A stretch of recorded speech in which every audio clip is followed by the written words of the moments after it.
ZYA 250, TV em Tempo, Canal 10, emissora do Grupo Roman Neves de Comunicação.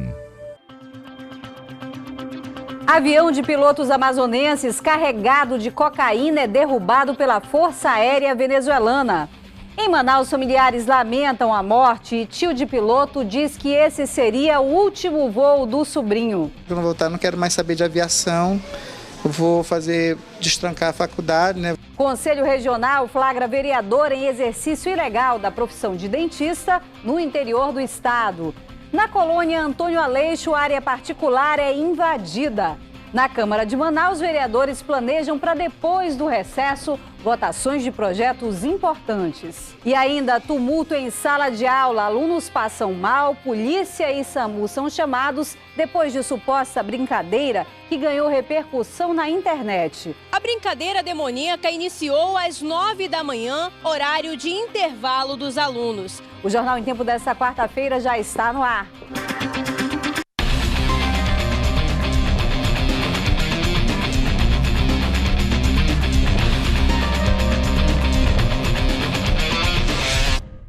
Olá para você que acompanha o Jornal em Tempo pela internet. Um avião que transportava droga foi derrubado pela Força Nacional Venezuelana no fim de semana. O piloto e o copiloto amazonenses morreram. Aqui em Manaus, a família questiona a morte deles.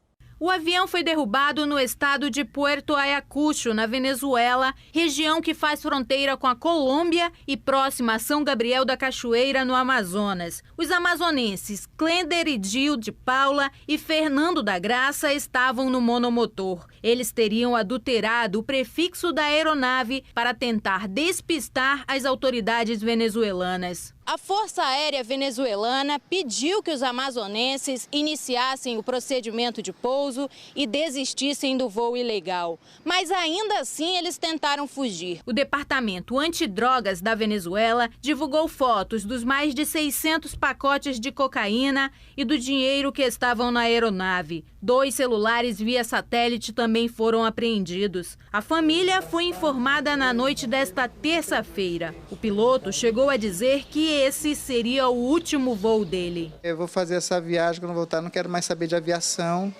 Eu vou destrancar a faculdade, né? Vou continuar o meu curso de mecatrônica. O tio diz desconhecer o envolvimento do sobrinho com o tráfico internacional e questiona a morte dos amazonenses. Se foi abatido o avião teve essa queda. Parte da fuselagem dele está toda carbonizada. É estranho, porque a documentação que estaria no bolso dele, segundo a informação da notícia, né, os documentos estão todos intactos. Segundo registros da ANAC, o avião está no nome de Edilene Nazaré Silva. E segundo o Aeroclube do Amazonas, seria de propriedade da empresa Jamil Tour. Nenhum hangar confirmou a saída da aeronave. A suspeita é que ela tenha decolado de uma pista clandestina no interior do estado.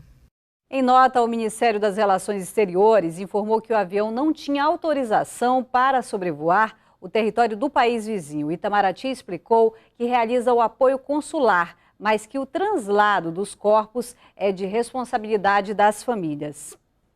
E a partir de julho, a circulação de carretas vai ter restrições em 2 grandes avenidas da capital. A medida faz parte de um conjunto de metas para melhorar o trânsito e evitar acidentes.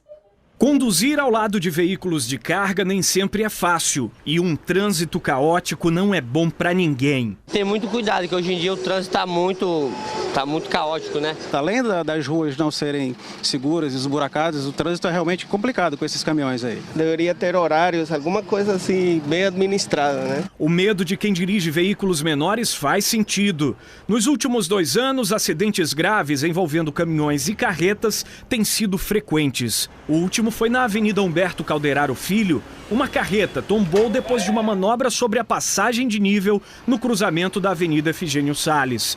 O acidente causou horas de congestionamento e teve reflexos por toda a cidade. Para o órgão de fiscalização de trânsito municipal, restringir os horários de circulação é uma medida prática. Até julho, a restrição deve ser ampliada para as avenidas Mário Ipiranga Monteiro e Humberto Calderaro Filho, assim como já acontece nas avenidas de Djalma Batista e Constantino Neri. É principalmente para desafogar o trânsito nessas áreas e não resolve a principal preocupação do motorista, a segurança. Nós estamos com planejamento montado para que a partir do mês de julho a gente faça a restrição das antigas avenidas Paraíba e Recife, utilizando os nomes antigos para as pessoas entenderem melhor.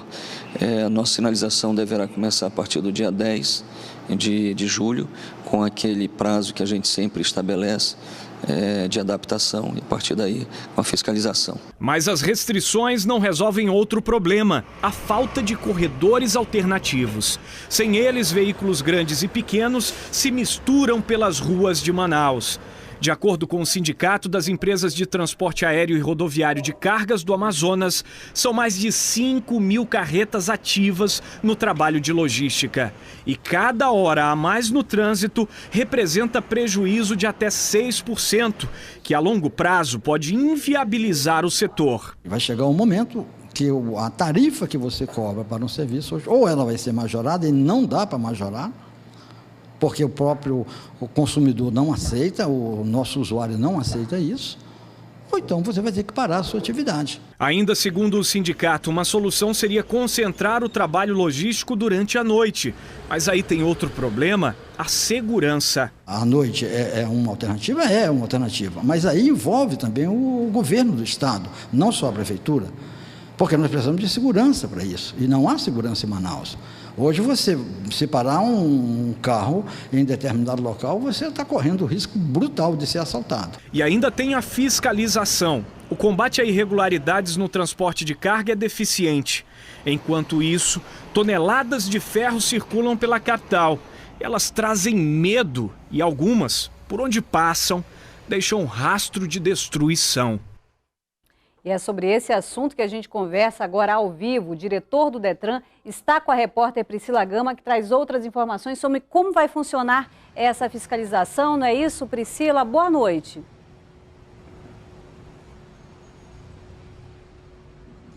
É isso mesmo, Marcela. Boa noite para você, boa noite para todos que assistem o Jornal em Tempo.